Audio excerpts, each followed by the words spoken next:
Shalom Rizky. Shalom. Thank you ya sebelumnya ya kamu udah mau terlibat dalam video ini. Dengan tema Natal kita tahun ini, kita pengen dengar kesaksian hidup dari Rizky. Karena sebagai anak muda, zaman sekarang itu kan nggak banyak anak muda yang punya mental yang kuat. Menurut kita, kamu tuh strong, kamu tuh kuat. Jadi kita berharap cerita kesaksiannya kamu bisa jadi berkat buat jemaat yang nonton dan perjalanan hidup kamu bisa menginspirasi mereka ya. Yang pertama nih Pris, waktu pertama kali kamu menerima Tuhan sebagai Tuhan dan Juru Selamat kamu, dalam pandangan dan bayangan kamu Tuhan tuh seperti apa sih? Sebenarnya kan kalau kenal kan dari kecil emang udah Kristen gitu, kita dilahirkan dari keluarga Kristen gitu. Cuma buat aku Tuhan itu ya segalanya gitu buat hidup aku gitu. Kalau kamu bisa sebutkan karakteristik yang kamu bayangkan dan kamu lihat dari Tuhan itu, yang kamu rasakan gitu, Tuhan versi kamu tuh, Tuhan tuh kayak gimana menurut kamu? Allah itu kasih. Nah, terus kan seiring berjalannya waktu dari awal kita terima Tuhan kan sampai hari ini pasti berproses terus ya, jalan terus. Pandangan kamu terhadap Tuhan juga pasti akan berubah terus gitu. Mungkin waktu kita muda kita ngelihat Tuhan tuh kayak, wah Tuhan tuh superhero, Tuhan tuh apa gitu ya. Tapi dalam masa kehidupan berjalan ini kan banyak hal-hal yang terjadi yang kadangkala pandangan kita terhadap Tuhan pun bisa berubah. Nah, aku tuh pengen tahu gitu dalam perjalanan hidup kamu sampai hari ini, kamu belajar terus mengenal Tuhan, kamu belajar terus untuk berkarakter yang lebih baik lagi setiap harinya, Tuhan bentuk sedemikian rupa. Kamu ada gak sih kayak momen dimana kamu merasa ini udah titik nol kamu banget nih, kamu udah gak bisa minta tolong sama orang lagi, kamu udah gak bisa berharap sama manusia lagi, tapi kamu tahu di momen ini, di titik nol ini kamu cuma bisa teriak, kamu cuma bisa minta tolong itu sama Tuhan doang, karena ini benar-benar titik terendah kamu dalam hidup kamu sampai hari ini. Buat aku titik terendah itu kehilangan papa.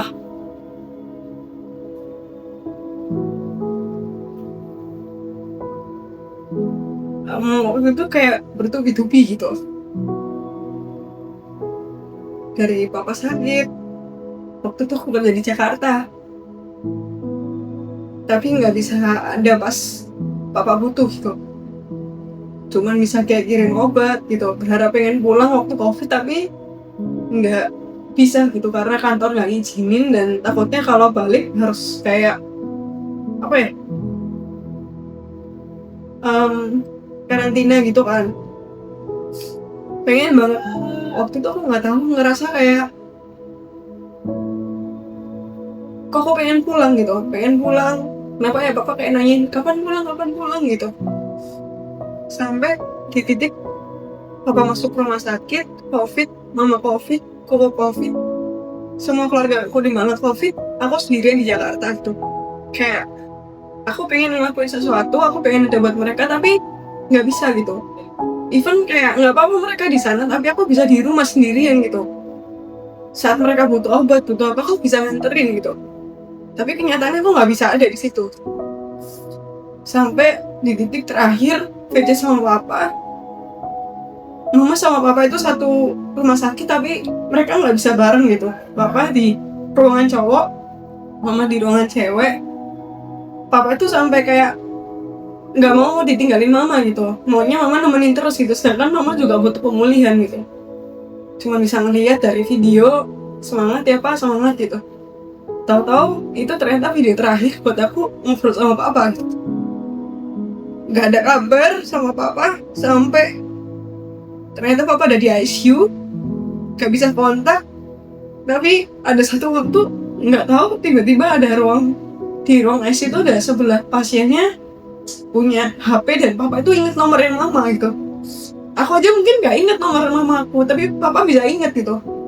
Tiba-tiba di VC dan itu terakhir banget dengerin suara papa, dengerin semuanya tentang papa dan ngeliat papa tuh kayak gimana. Dan di malam hari pas dengar kabar papa drop, cuman doa Tuhan, aku nggak tahu apa yang aku bisa lakuin, tapi yang aku tahu papa, Tuhan tolong gitu, papa ada sama Tuhan gitu, apapun yang terjadi gitu. Sampai akhirnya setiap kabar ada dokter telepon ke tante, deg-degan ini kabar baik atau kabar buruk gitu, kabar baik atau buruk gitu.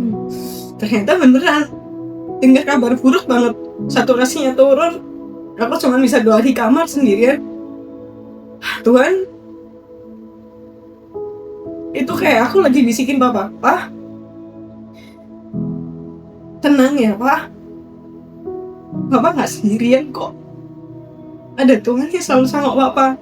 Papa jangan takut ya, jangan takut." Pas aku ngomong amin, Tuhan Yesus tolong, Tuhan Yesus pegang Papa, aku percaya apapun terjadi, Papa pasti sama Tuhan gitu.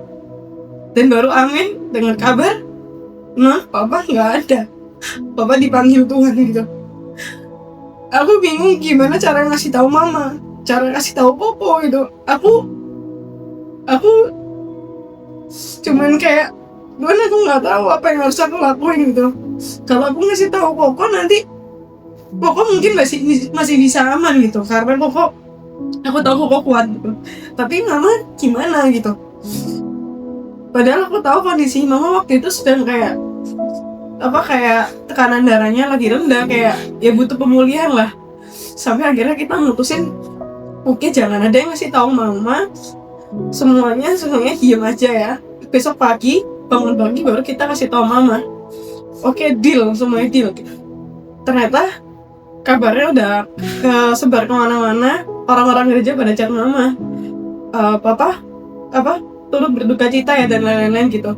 Terus pas kita tahu, please jangan ada yang chat Mama, semua tarik pesan, tapi kan udah terlanjur kekirim. Ternyata apa yang kita takutin, Mama drop, malah ternyata Mama kuat gitu. Ternyata Mama kayak nguatin kita juga gitu. Mama nggak drop gitu. Kalau bukan karena Tuhan yang nguatin, nggak tahu gitu. Di kondisi yang terlemah, di kondisi yang terburuk, tapi Tuhan itu ada gitu. Nemenin Mama, nemenin Koko, nemenin aku gitu. Sampai pemakaman pun aku nggak bisa ada di situ gitu. Aku cuma bisa ngeliatin pemakaman itu by video gitu. Aku cuma bisa ngeliat sambil kayak, ya cuma bisa nangis. Aku nggak ada di situ. Aku pengen lihat Papa terakhir kalinya, tapi nggak bisa. Keluarga aku butuh aku, tapi aku nggak ada. Tapi yang aku tahu, mungkin Tuhan punya rencana yang lain gitu. Belum tentu aku kuat kok kalau lihat Papa gitu. Belum tentu aku bisa rela gitu.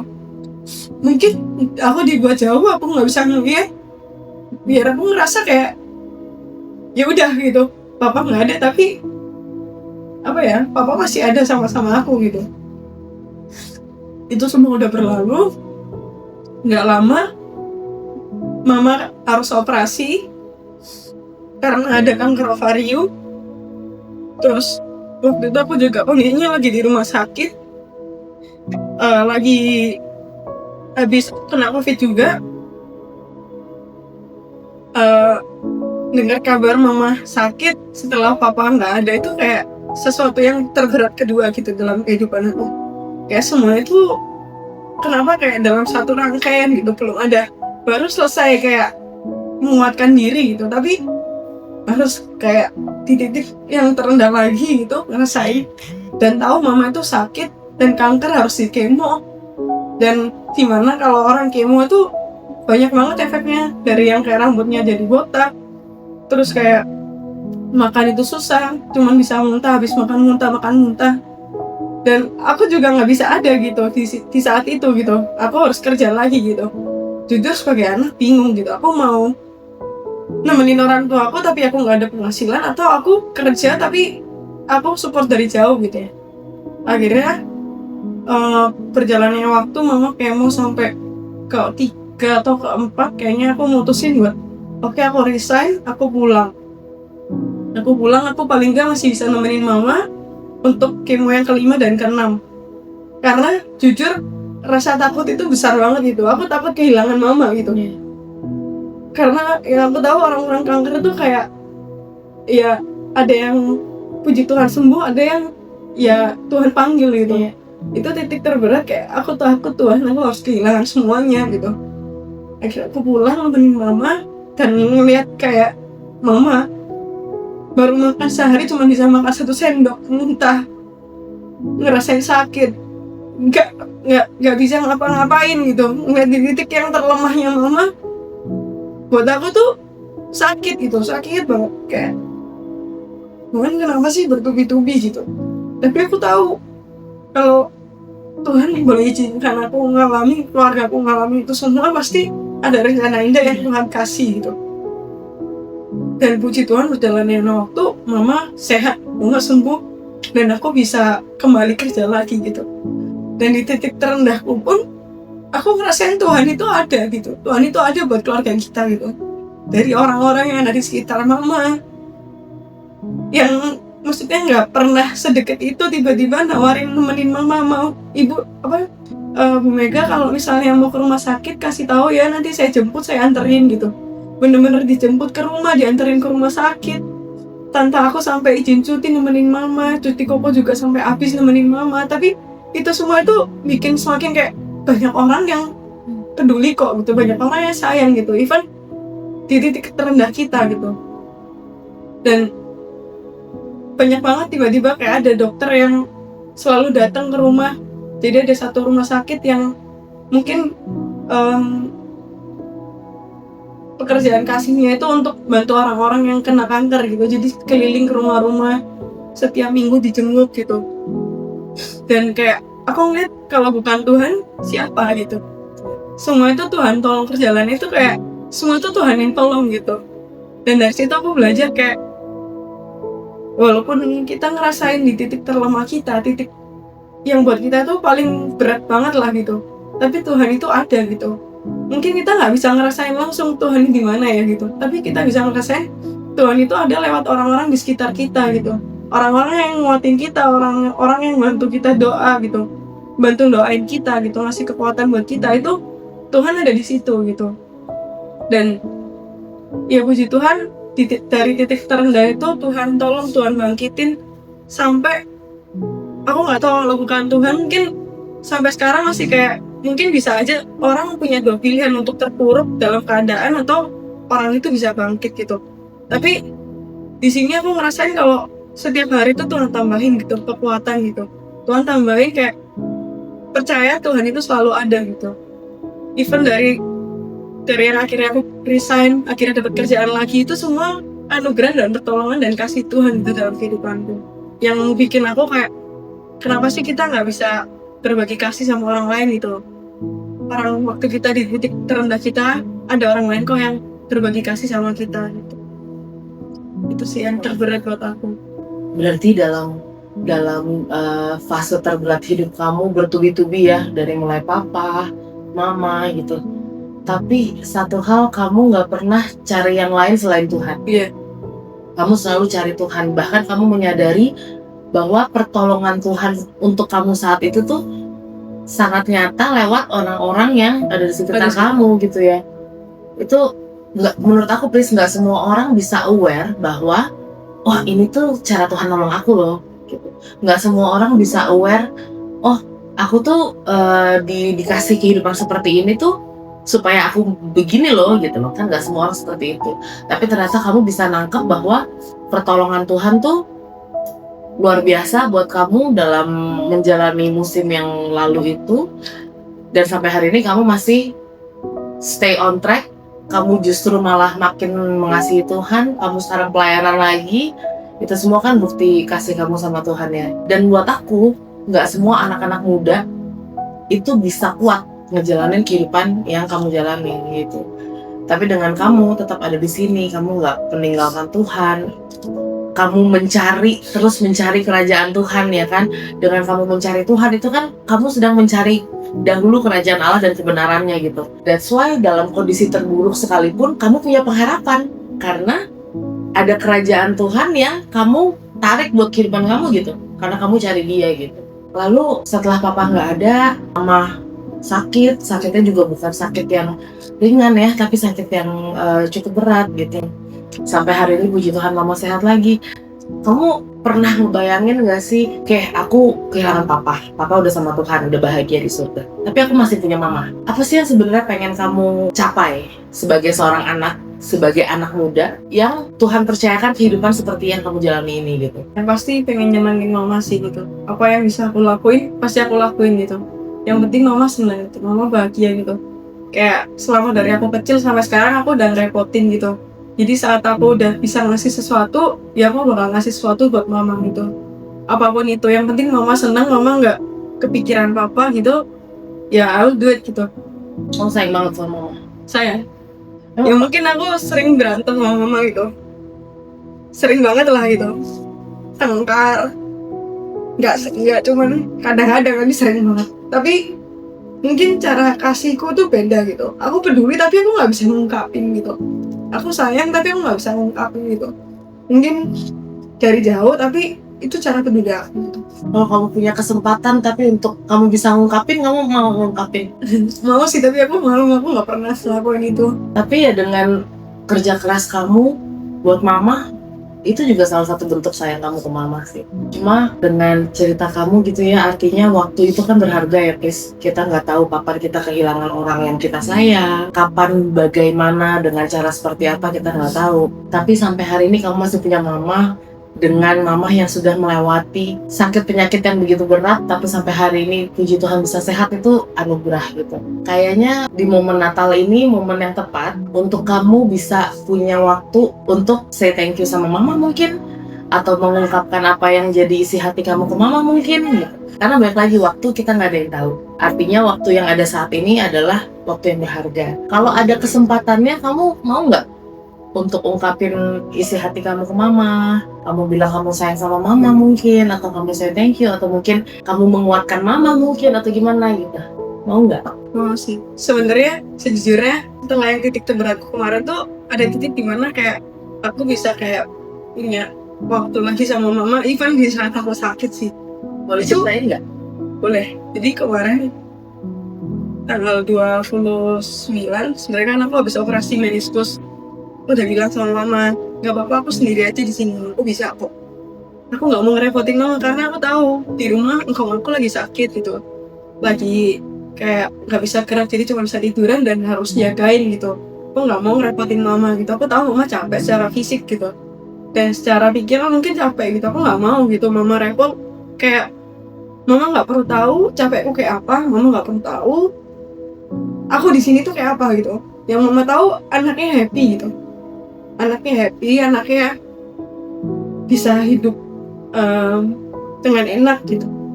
Itu yang bisa buat aku, mama nggak perlu tahu yang lain gitu.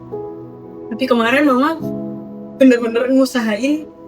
Mama ada nikahannya anaknya adiknya mama dari Bali, sampai bener-bener dari Bali mama acara langsung flight ke Jakarta. Pertama kalinya mama naik pesawat gitu kan ke Jakarta sendirian. Aku jujur khawatir banget gitu, karena mama belum pernah tahu gitu caranya kayak gimana gitu. Tapi puji Tuhan kayak mama nyampe dan kayak mama ngusahain. Mama tuh apa ya, gak pernah ngerasa capek gitu. Mama gak pernah ngeluh gitu. Sampai begitu nyampe ke kos, langsung ke rumah sakit, langsung nemenin aku langsung opnam tanpa rest. Mungkin mama dari tanggal 25 udah berangkat ke Bali tuh gak ada rest gitu. Mama gak pernah kalau mama capek gitu. Bahkan sampai aku bilang, "Mah, kan aku ngekos gitu, deket banget tinggal jalan kaki. Mama malam tidur di kos aja ya, aku sendirian gitu. Di rumah sakit tuh aku juga tinggal tidur, aku gak perlu ngapa-ngapain gitu." Mama bilang, "Enggak, ngapain, mama di sini aja, mama nemenin kamu di rumah sakit. Ya kalau nggak ada tempat tidurnya, mama mau di mana gitu? Ya nggak apa-apa, mama duduk di kursi aja gitu nungguin kamu gitu." Itu kayak, walaupun mama capek, mama nggak pernah ngeluh gitu. Mama ngusahain yang terbaik buat anaknya gitu. Dari yang mama ngelewatin semuanya, kayak aku kayak, mama sekuat itu ya gitu. Sekuat itu ngejalanin. Mungkin rasa sedihnya dari kehilangan papa, ngerasain bangkitnya dari sakitnya, sampai apapun itu yang terjadi, kehilangan mamanya setelah papa nggak ada, emakku juga nggak ada, itu semua bertubi-tubi. Tapi mama kuat ya gitu. Mama nggak pernah ngomong capek ya gitu. Dan yang aku tahu, mama selalu ngandalin Tuhan gitu. Mama selalu doa, mama nggak pernah, mama pelayanan terus. Mama nggak pernah ngeluh, walaupun pelayanannya tuh double tuh mama nggak pernah ngeluh gitu. Sampai akhirnya aku opnam dari tanggal 29 sampai tanggal 4 keluar dari rumah sakit yang meniskus. Mama sedetik pun nggak pernah ngomong mama capek, nggak ada ngomong capek. Akhirnya pulang dari rumah sakit, aku ngeluh sakit perutku. Akhirnya sampai mama bilang, yaudah kita ke rumah sakit aja cari BPJS biar bisa ke cover. Kita pindah ke rumah sakit, dan ternyata di rumah sakit aku harus ngalamin perut sakit. Dan ternyata setelah di USG itu ada kantong empedu yang membengkak dan ada batu empedunya, dan juga ternyata ada batu ginjalnya, dan ternyata harus opnam gitu. Semalaman pun, dari malam sampai ke pagi mama duduk di kursi itu, mama gak ada ngeluh capek gitu. Nemenin aku terus, kayak nguatin aku gitu. Walaupun mungkin apa ya, kadang ada kalanya kayak aku kesel gitu. Mama bilang karena dokternya bilang kamu harus operasi gitu. Aku kayak, Tuhan, aku baru banget selesai nih, kakinya lagi bengkak tuh, masa aku harus operasi perut gitu kan. Mama bilang, udah sekalian aja, mau ada mama di sini, mama temenin gitu. Sempet aku kayak marah, bukan marah sih, kayak lebih ke kesel gitu. Mama enak ya mau tinggal sekalian perut itu, aku yang ngerasain aku gitu. Mama bayangin deh, rasanya sakit perutnya sakit, gimana mah itu rasanya. Gak kuat aku kalau ngerasainnya gitu. Tapi mama bilang, mama temenin sampai kamu enakan gitu. Iya, aku tahu mama nemenin, tapi sakit mau bilang gitu. Sampai semua saudara nguatin kayak, gak apa-apa sekalian aja gitu. Toh nanti sekalian kakinya sembuh, perutnya sembuh gitu. Akhirnya aku dirawat di rumah sakit itu, dan tetap aku kekeh, aku nggak mau operasi gitu. Aku mau lewat pengobatan aja gitu. Ternyata lewat pengobatan 2 hari setelah obatnya diturunin, aku ngerasain sakit gitu. Sampai ujung-ujungnya aku mikirin kayak kata-kata yang aku ngomongin ke mama gitu. Aduh, jahat banget ya aku ngomong kayak gitu ke mama, tapi aku ngerti maksudnya mama, cuman gimana ya Tuhan, kayak aku masih denial gitu. Aku denial banget sama aku harus ngerasain perut dioperasi sama lo tuh dioperasi gitu. Tapi yang aku tahu dan yang aku dapetin di saat itu, aku ngerenung pas malam hari. Aku ngeliatin mama tidur di kursi dengan capeknya, cuma nyandar. Di rumah sakit yang kedua bener-bener gak ada kasur. Kalau yang di rumah sakit sebelumnya, puji Tuhan aku dapet ruangan yang VIP, padahal aku BPJS gitu. Itu kalau bukan kebaikan Tuhan, gak mungkin gitu. Dan yang kedua, mama harus duduk di kursi gitu. Tapi saat kayak ada pasien yang gak ada di bed, mama bisa tidur di bed gitu. Tapi kalau enggak, mama duduk di kursi, dia mama kayak nonton, nungguin aku sambil kayak udah capek mama. Aku yang sebagai anak tuh gak tega gitu. Kalau bisa gak usah repot, dia mah kayak jangan capek-capek gitu buat aku gitu. Tapi mama ngelakuin itu gitu. Sampai dan di malam itu aku ngebuat aku kuat. Tuhan udah nyatain mama selama mama kemo, dari mama operasi sampai mama kemo 6 kali. Di saat terpuruk dan yang aku ngelihat terpuruknya seorang manusia itu, Tuhan itu ada gitu. Dan Tuhan udah kasih kesembuhan sampai mama sekarang udah ceria lagi, mama bisa ngelakuin semuanya gitu.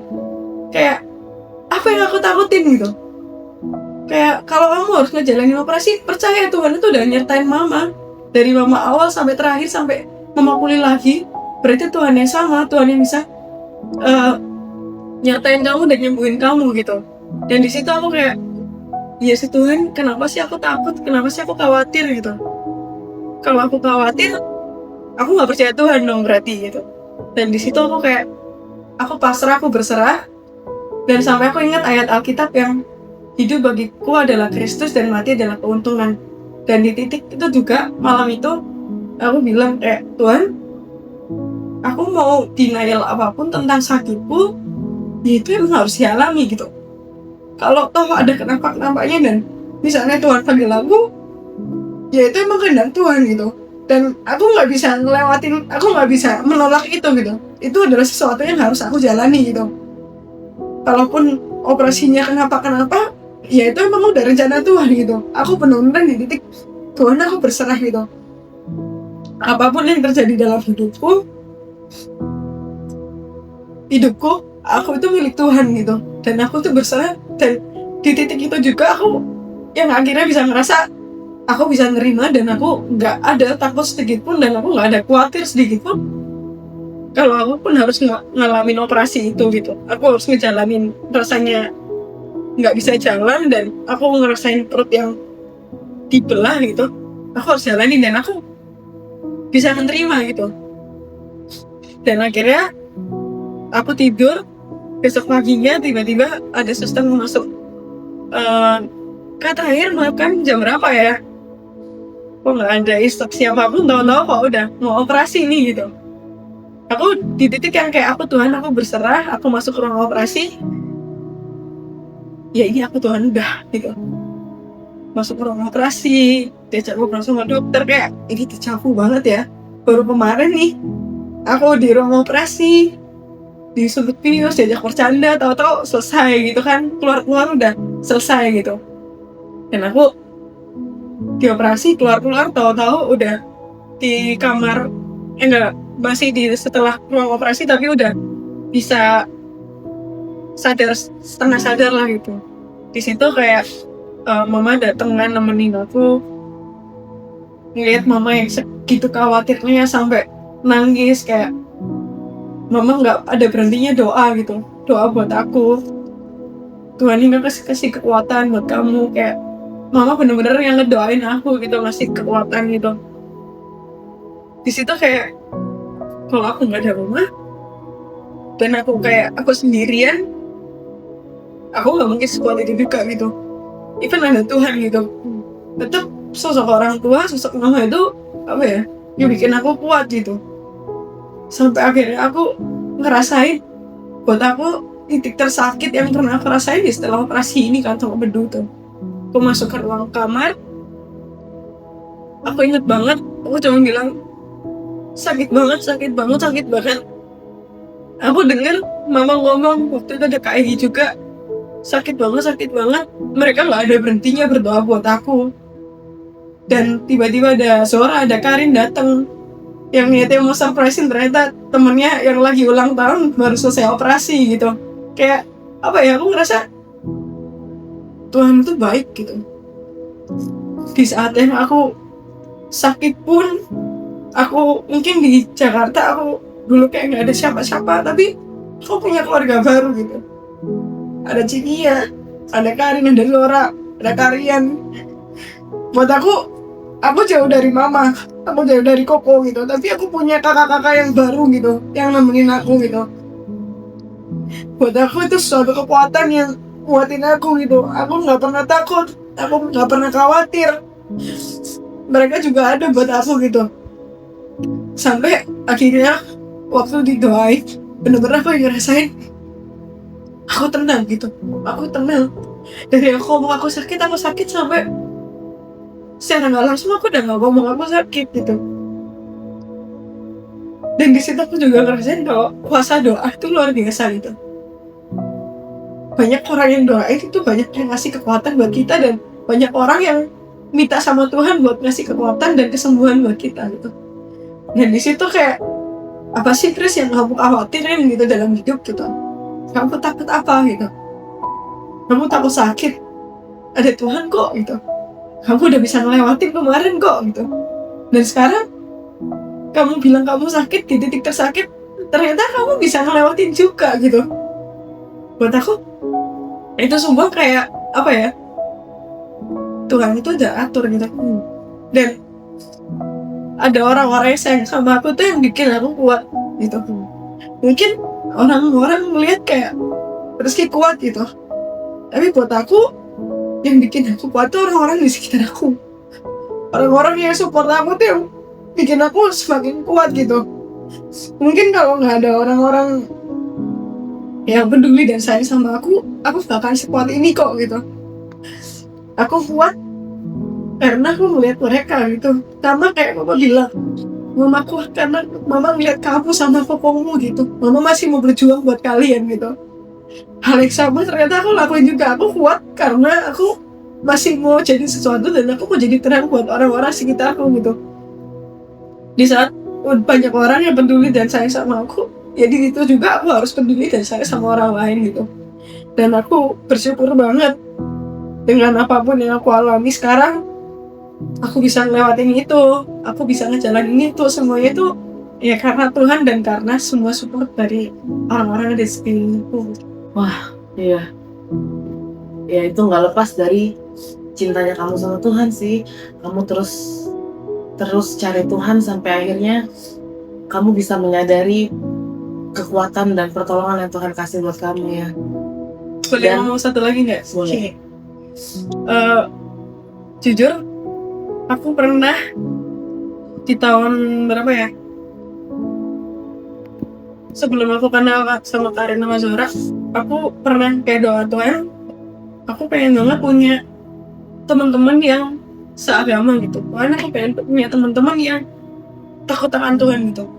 Dan aku nggak tahu gimana caranya Tuhan sampai aku bisa ketemu sama mereka, dari yang main futsal sampai sekarang di titik yang aku ngerasa mereka keluarga aku, dan sampai di titik yang apa ya, aku bisa datang ke gereja lagi dan aku bisa terlibat pelayanan lagi. Tuh sebenarnya itu suatu kerinduan aku yang Tuhan jawab gitu. Tapi Tuhan jawab lewat keluarga Cinia. Tuhan kasih semuanya gitu. Dan jujur kemarin waktu Cinia bilang kayak ngajakin pelayanan, itu kerinduan aku dan Tuhan jawab itu lewat Cinia gitu. Dan aku mau kayak say thank you banget buat Cinia, Zora, Karin yang apa ya, yang selalu nguatin, dan kayak secara nggak langsung aku belajar banyak dan aku bisa ngerasain kasih kalian gitu buat aku gitu. Mungkin aku sering ngerepotin tapi aku ngerasain kasih yang luar biasa gitu dari keluarga kalian gitu. Enggak, terus justru kamu tuh kekuatan yang kamu punya, keoptimisan yang kamu punya setiap hari waktu kamu ngejalanin hidup itu memberkati kita. Ya itu tadi, nggak banyak anak muda yang sekarang tuh mau bekerja keras, mau belajar, mau ditempa dan tetap punya mental yang kuat, itu nggak banyak. Dan kamu punya itu. Dan ternyata dari cerita kamu tadi ya, itu sebetulnya sesuatu yang kamu pelajari dari mamamu. Karena ternyata kekuatan yang mama kamu punya itu menjadi teladan buat kamu tanpa kamu sadari. Tapi waktu di titik terendah kamu kemarin, kamu ngeliat segitu kuatnya mama, itu sebenarnya Tuhan lagi nyatain ke kamu bahwa mamamu tuh sepanjang hidupnya itu berjuang untuk memberikan teladan buat kamu dan Koko. Kita juga di rumah dan di gereja GBH bersyukur bisa kenal sama Priski, bisa melayani sama-sama. Itu semua karena kasih karunia Tuhan. Kita juga nggak nyangka bisa seperti inilah gitu. Apalagi mama juga waktu denger Priski mau pelayanan, mama nangis, mama senang. Itu semua kasih karunia Tuhan gitu. Nah di momen Natal ini Pris, dengan kehidupan yang kamu udah jalanin sedemikian rupa, yang tadi kamu bilang kamu merasa kamu tidak pandai berkata-kata, tapi sebenarnya kamu bisa. Karena waktu kamu sharing kesaksian kamu aja, menurut aku itu luar biasa banget gitu. Jadi aku juga percaya kamu pasti bisa mengungkapkan isi hati kamu ke mama, say thank you mungkin, atau kamu bisa bilang kamu sayang sama mama atau gimana. Kamu bisa, cuma mungkin belum dapat momennya aja. Nah, kita berharap kali ini bisa jadi momen yang baik untuk kamu bisa mengungkapkan isi hati kamu ke mama. Nah, berhubung Priski kan di Jakarta dan mama di Malang ya, boleh nggak sih kalau coba mungkin mama di video call, jadi Priski bisa ngomong sesuatu sama mama lewat video call gitu, boleh nggak? Boleh, tapi jujur belum pernah. Nggak apa-apa, kita kayak coba gitu. ya. Apa? It's okay. Dari rumah. Ada di rumah. Ya.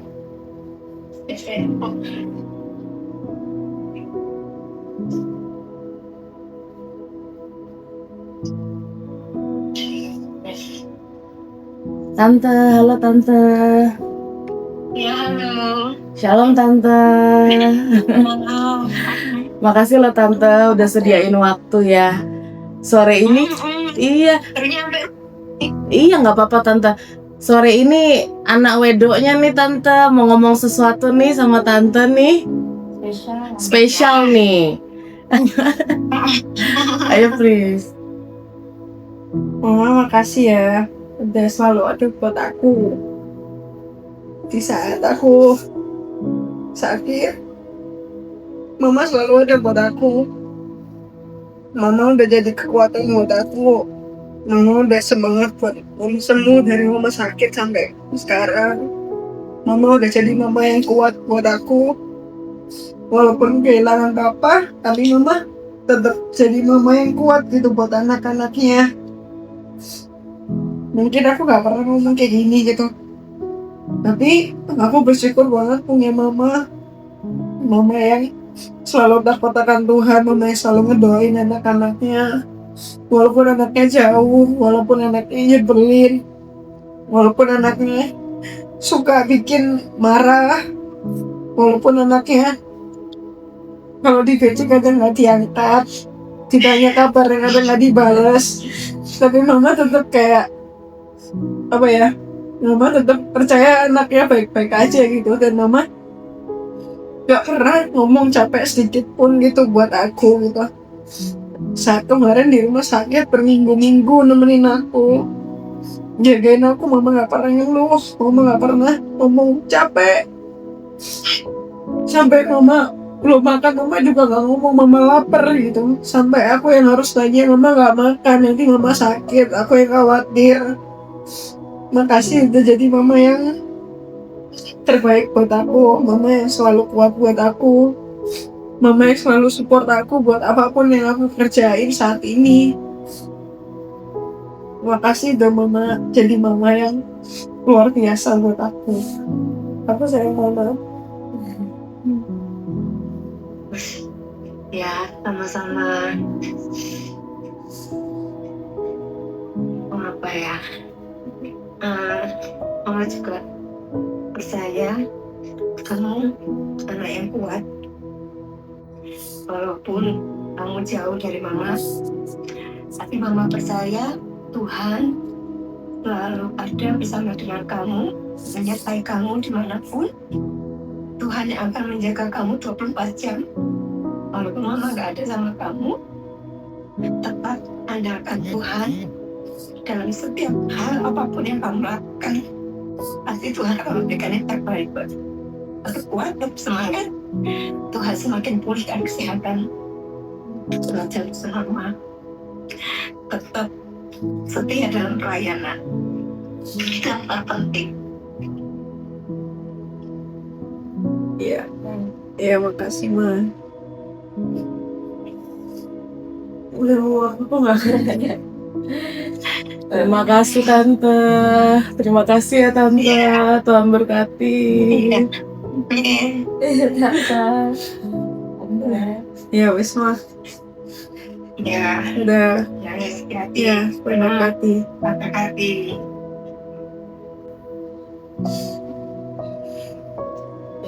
Thank you Prisky. Lega nggak kamu? Apa? Lega nggak? Lega.